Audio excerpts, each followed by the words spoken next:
Typically, we are told, don't imagine failure, push failure out of your mind, only focus on success, fake it till you make it, or is a phrase that I absolutely hate, frankly, because it's not even clear what that means. But if you look at the literature, the scientific literature, what the Balcetis lab and other labs have shown is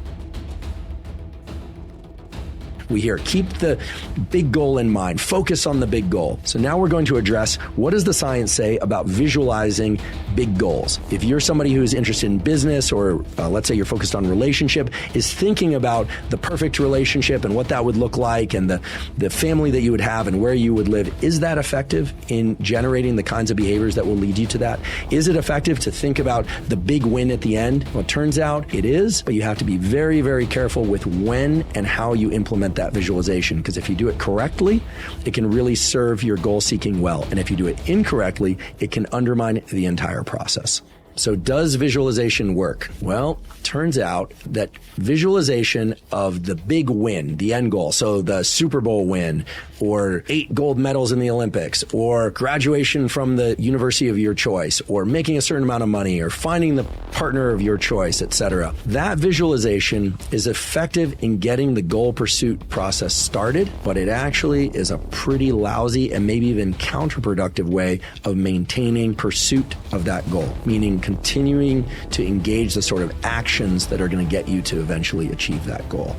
I think this is going to be surprising to people at first, but if we think about the physiology of the blood pressure system, it'll make sense. Good scientific studies have been done where people are told to imagine or even script out their long-term vision and goal for themselves. What is the big goal? And they're taught to or told to imagine it with a rich amount of detail, to think about how it's going to feel in their body and the big win.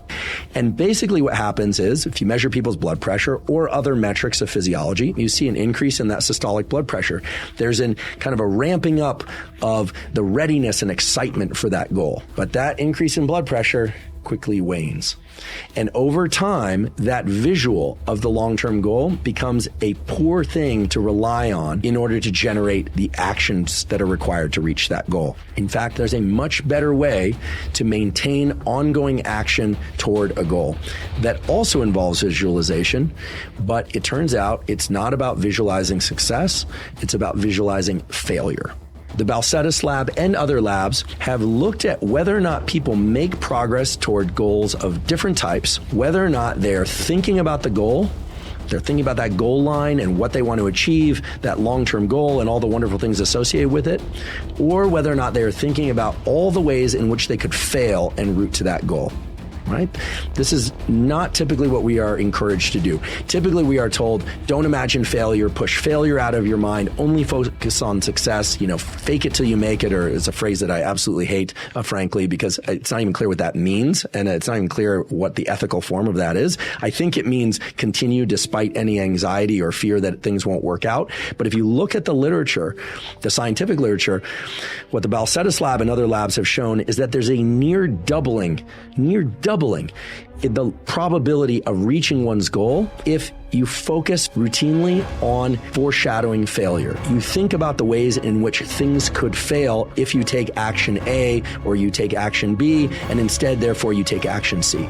You're supposed to think about how things could fail if you don't get up and run each morning if your goal is, say, a fitness goal. So let's use that as an example, because even though I realize people are in pursuit of many things, not just fitness goals and physical goals are a very concrete thing that we can all get on the same page about because they're related to actions. Let's say somebody sets a goal of running 5 miles 4 times a week minimum, and as many as 7 4 times a week minimum before 8 a.m. Okay, in a previous podcast on habits, I talked about the benefits of not necessarily setting specific times that one will do things, but setting time blocks that one will do things. So you say before 8 a.m., you're going to run 5 miles, and that's going to happen up to 7 days a week. Okay, one version of this would be, okay, sit back in a chair and think about how great you're going to feel and look if you're doing this every day, how your health is going to improve, your blood markers of lipids, et cetera, are going to improve. Okay, Okay, fine.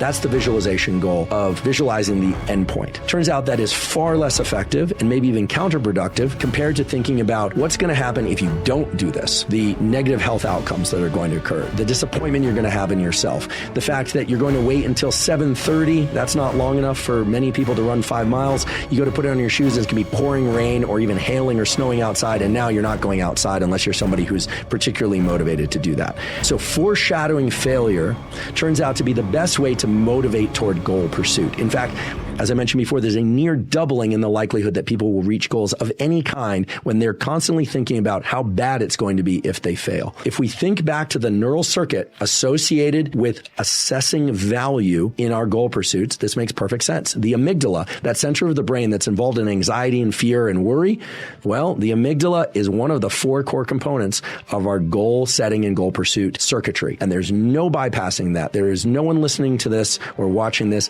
whose amygdala is not involved in their goal setting and goal pursuit behavior.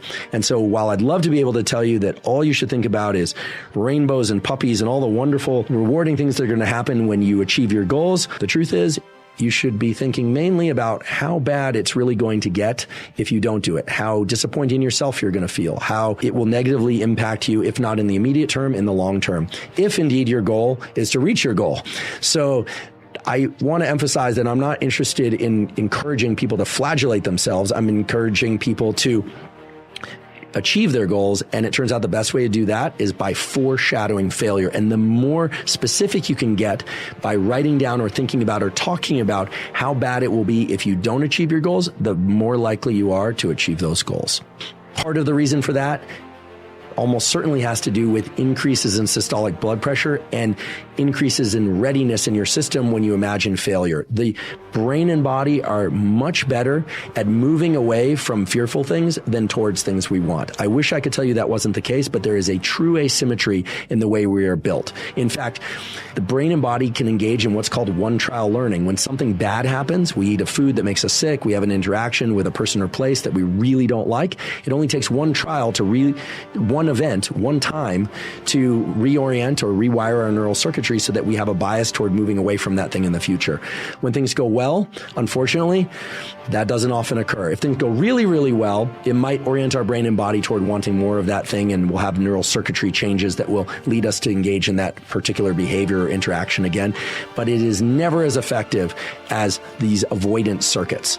So again, foreshadow failure. If you're going to visualize in a positive way, do that at the very beginning of some goal pursuit. Maybe intermittently every once in a while, you imagine the big win of, scoring perfect on an exam or winning the championship or the great relationship. But most of the time, if you want to be effective, you should be focusing on avoiding failure, and you should be really clear about what those failures would look like and feel like.